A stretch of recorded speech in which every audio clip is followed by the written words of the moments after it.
بسم الله الرحمن الرحيم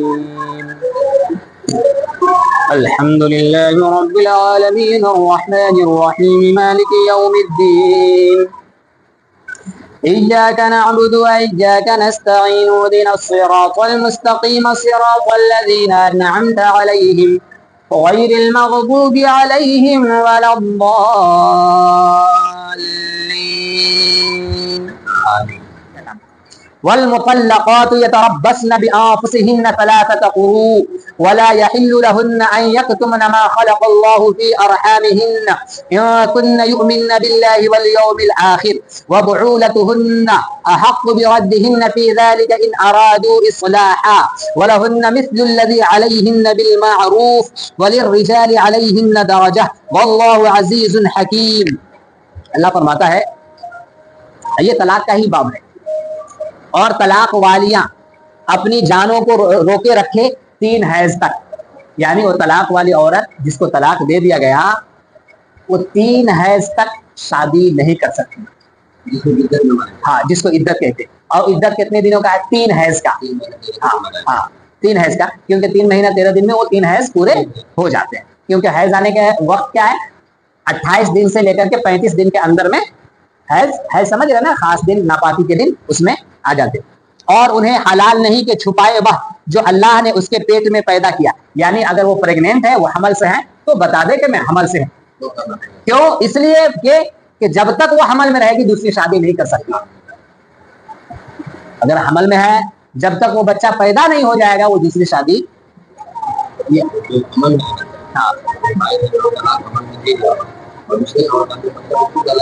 نہیں. اسی کا نہیں پہلے کا اسی کا بچہ. ہاں اسی لیے کہا کہ اس کی تفسیر بھی یہی ہے کہ ایسا کیوں کہا کہ چھپاؤ نہیں، اس لیے اس میں اس کے نسل کیا پتہ نہیں چلے گا. اور اس میں کوئی برائی نہیں، اس میں طلاق دینا شادی کرنا یہ تو ہم ہندوستان میں اس لیے برائی ہے. سماج یہ ہندوؤں کا سماج ہے، اور یہ ہندوؤں کا سماج صرف 200 سال 100 سال کے اندر بدلا ہے. 200 سال پیچھے جائے تو ہندو بھی 2 3 4 شادی کیے ہوئے ہیں کئی. اور آج بھی عرب میں اگر کوئی ایک شادی کرتا ہے تو اس کی برائی کی جاتی ہے کہ غریب ہے، فقیر ہے، پیسہ خرچہ نہیں کرنا چاہتا ہے، یا پھر اس کے مردان کی کمزوری ہے اس لیے ایک ہی شادی کر رہا ہے.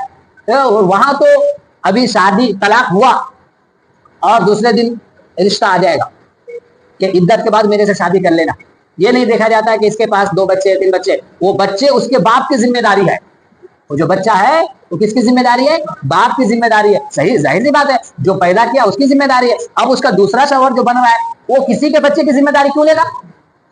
کسی کے بچے کی ذمہ داری کیوں لے گا؟ یہی وجہ اللہ نے فرمایا کہ ان کے پیٹ میں پیدا کیا اسے چھپاؤ نہیں.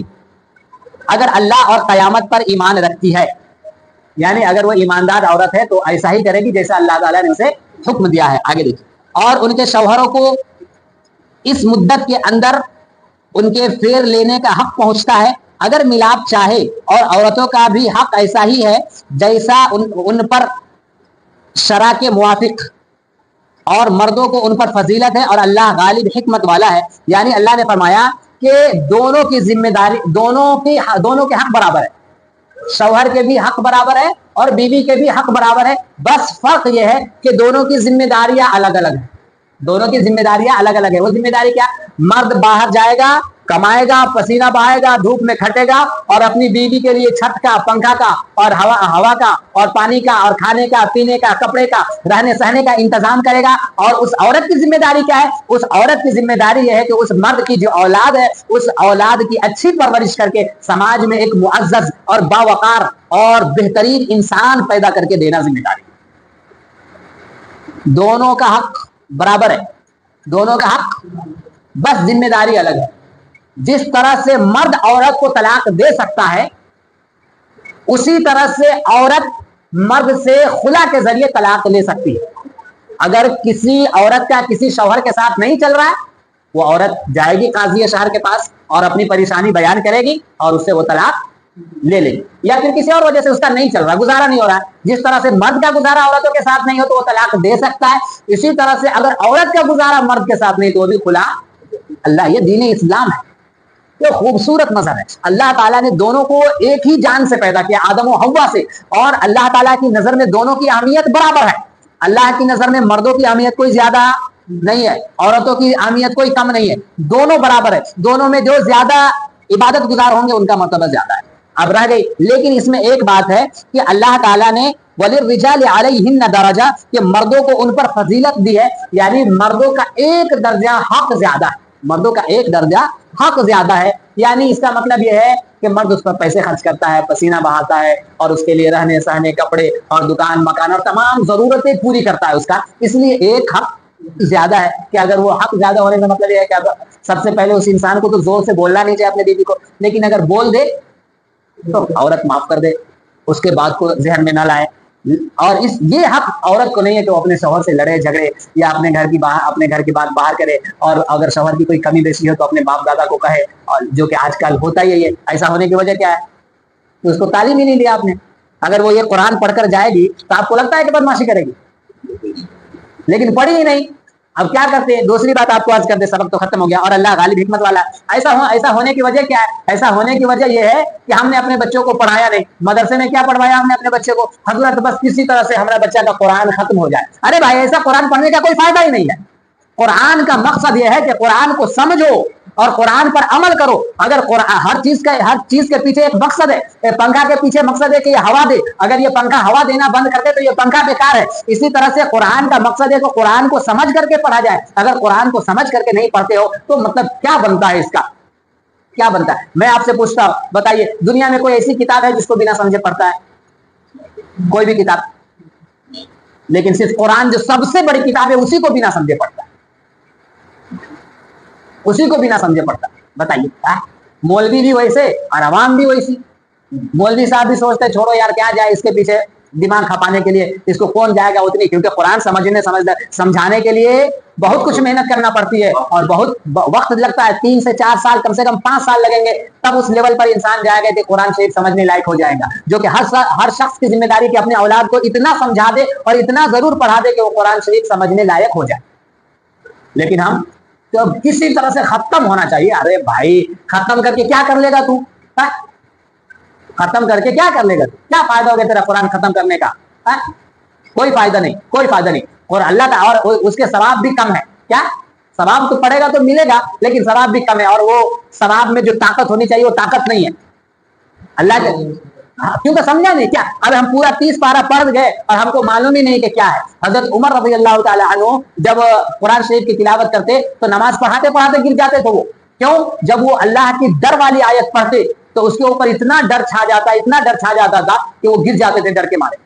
اب ایک بندہ قرآن پڑھ رہا ہے, اب جیسے کہ پچھلے دنوں میں نے عرض کیا کہ اللہ فرماتا ہے ان انذرناکم عذابا قریبا, کہ ہم تمہیں ایک عذاب سے ڈراتے ہیں جو عذاب قریب آ گیا.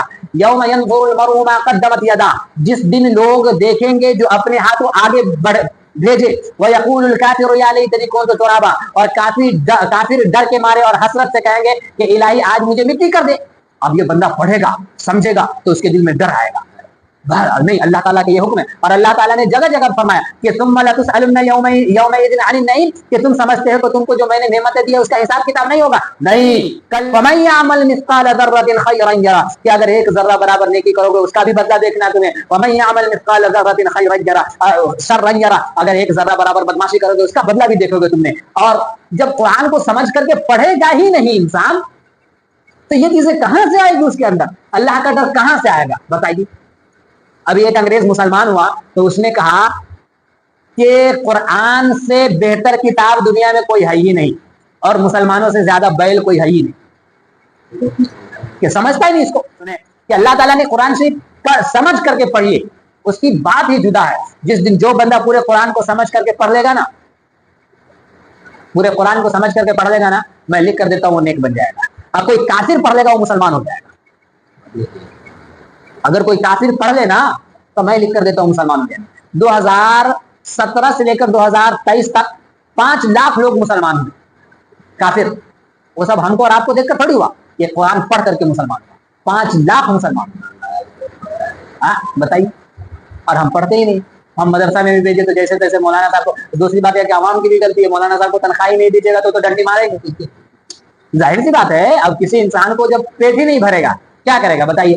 وہ تو فاتحہ میں جائے گا ہی جائے گا, وہ تو شادی وواہ میں جائے گا ہی جائے گا, بڑھائے گا ہی بڑھائے گا. لیکن جس کا پیٹ پھل بھرے گا, جس کے بال بچے خوش رہیں گے, وہ نہیں ہم 2 گھنٹے کے بجائے 4 گھنٹے پڑھیں گے اور بچے کو پڑھائیں گے. تو عوام کی بھی غلطی ہے اور مولانا صاحب کی بھی غلطی ہے, عوام کی بھی غلطی ہے اور مولانا صاحب لوگوں کی بھی غلطی ہے. عوام کی مولانا کی غلطی اس معنی میں ہے کہ بھائی ہم کو پیٹ نہیں بھرے گا تو ہم اس لائن کو چھوڑ دیں, لیکن ہم اس لائن میں رہ کر کے ڈنڈی نہیں ماریں گے. میں اپنی پرسنلی بات بتا رہا ہوں, جس دن میرے کو پیٹ نہیں بھرے گا میں چھوڑ دوں گا, لیکن اس لائن میں رہ کر کے ڈنڈی نہیں ماروں گا. ہاں کہ میں بچے کو پڑھا رہا ہوں, وہی رٹو ٹوٹا بنا رہا ہوں جیسے تیسے. میں نے بچے کو صرف 3 پارے پڑھائے ہیں, بس 2 ہی پارے پڑھائے ہیں قرآن شریف صحیح سے پڑھنا سکھا دیا, ہو گیا. اب قرآن شریف پڑھنے کی ضرورت ہے, اب قرآن شریف سمجھنے کی ضرورت ہے. قرآن شریف اب اگر آپ لوگ کی دعاؤں سے میں رہا تو انشاءاللہ میری کوشش ہے, اللہ کامیابی دینے والا ہے.